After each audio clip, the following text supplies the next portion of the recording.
I stand on ground I've walked before.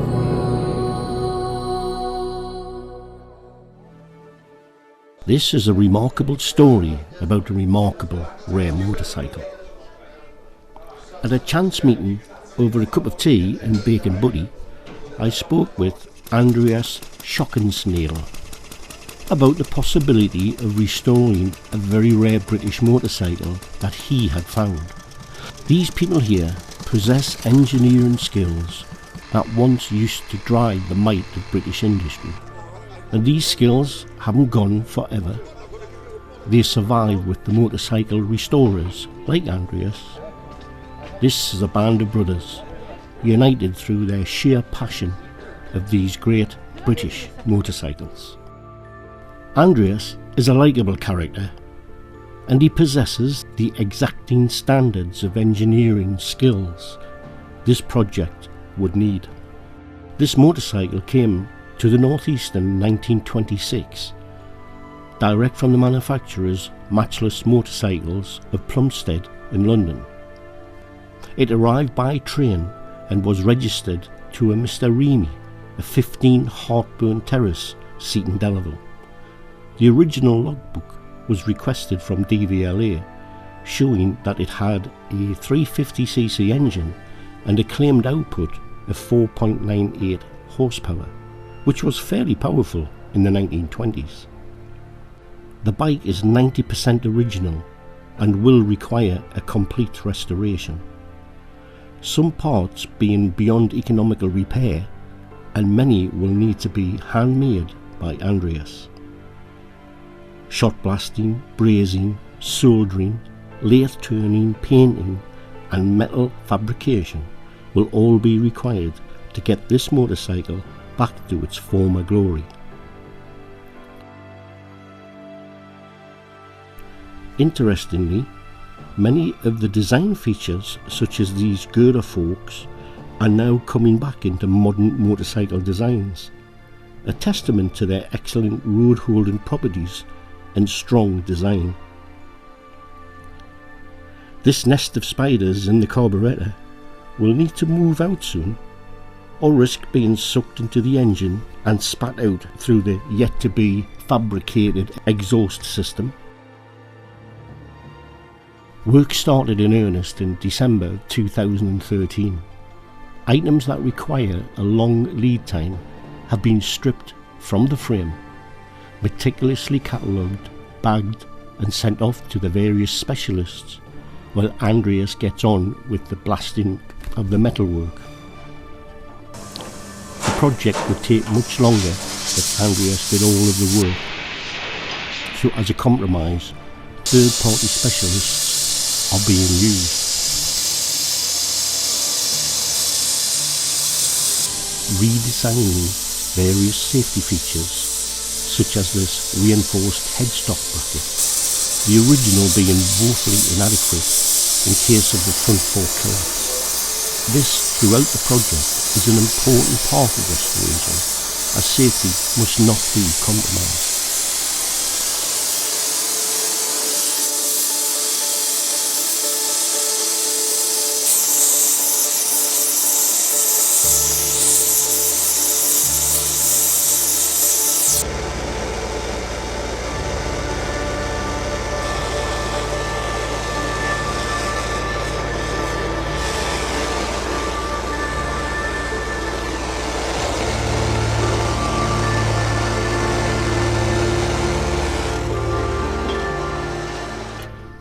Metal bashing the primary chain case cover, even some anvil work is required. Evidence of a primary chain break which burst through the cover is evident. Welding up the case is a painstaking operation, as looking at previous signs of work on the case, this has been done without any due thought of future restorers.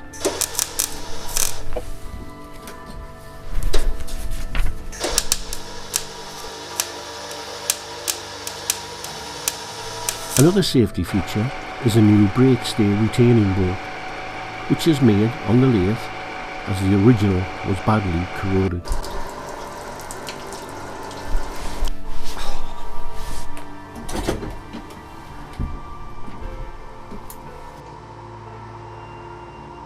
That's it. Nice and square. I don't stop it coming off, and there's only just enough room. Parts are coming back from the various suppliers, so Andreas assembles the newly powder-coated headstock with heavily modified bracket.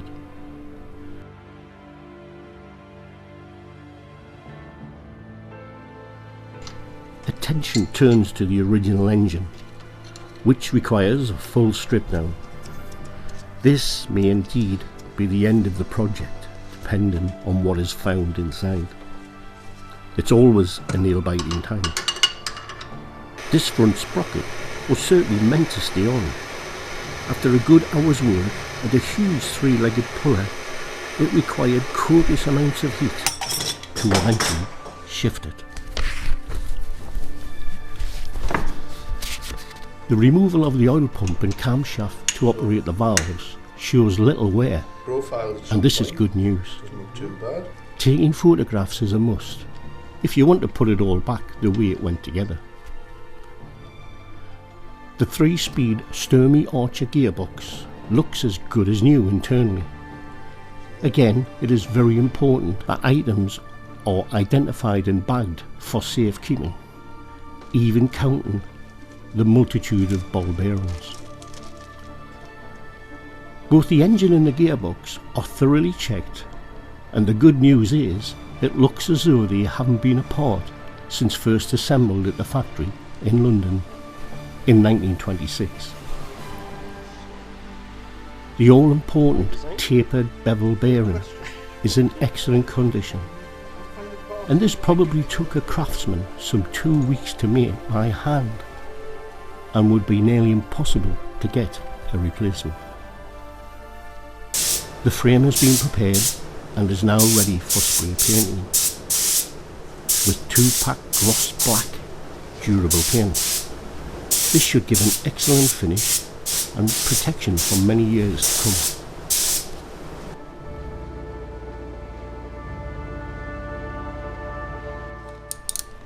By March 2014, many parts have started to arrive back from the various specialists, so it's time to start assembling them to the frame.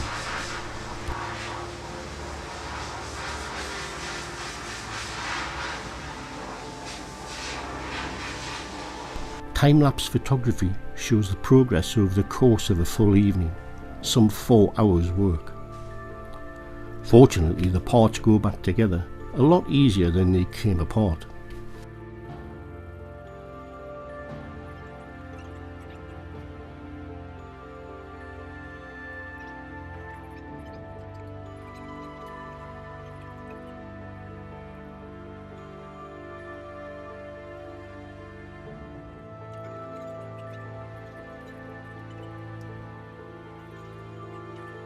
Those photographs taken during the strip down have proved invaluable in the correct assembly of some parts.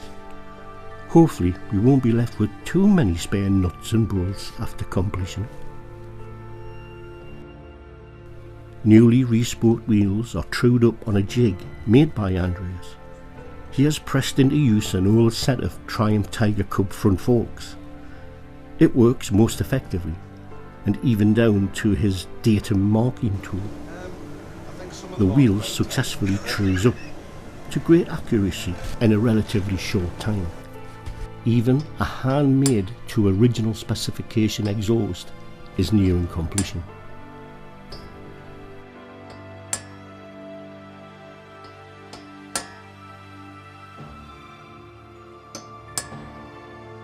The brake stay retaining pin that Andreas turned on the lathe earlier in this film is in place and the front wheel safely attached.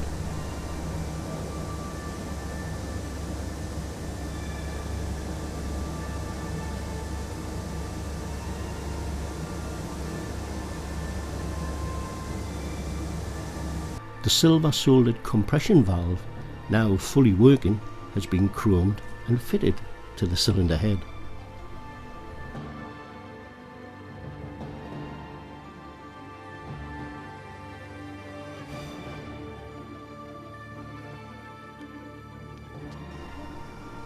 More metalwork attached as the motorcycle rapidly approaches completion.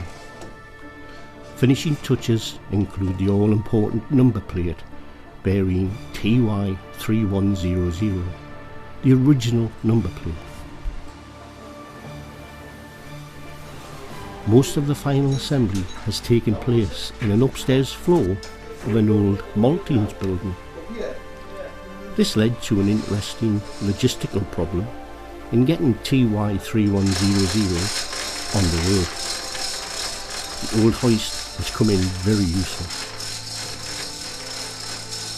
The motorcycle is gently lowered down to the ground floor, much to the relief of Andrew.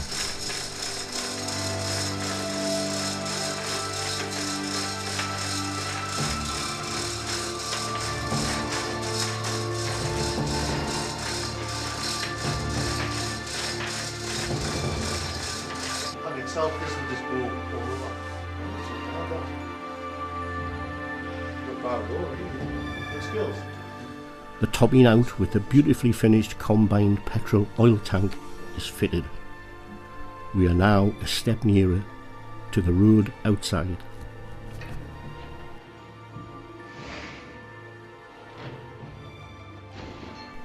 A few days later, I got a phone call from Andreas saying he was ready to start ty3100. The first time in some 68 years.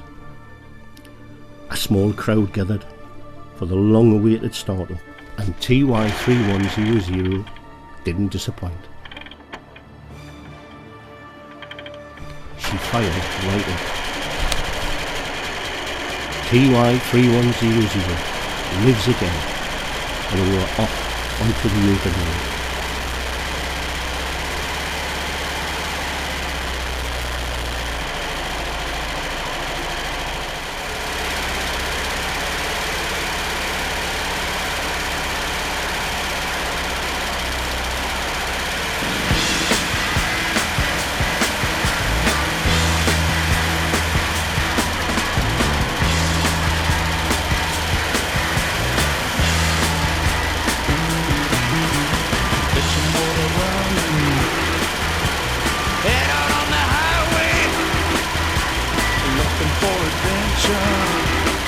And whatever comes our way,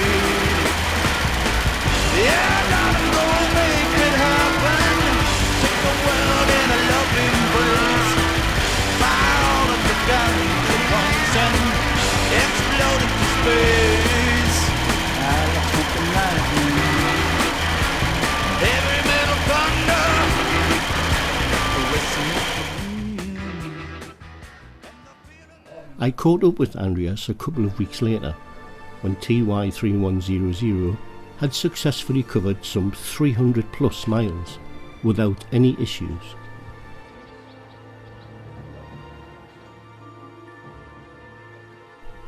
Complete with oil leaks? Come on now, it's a British motorcycle.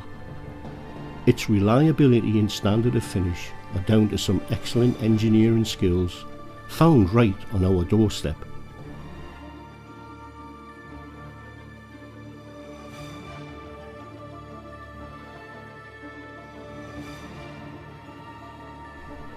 It was interesting to discover that this motorcycle is causing a bit of a stir amongst fellow restorers, as it is believed to be the only one in existence. And best of all, another British motorcycle is back on the open road.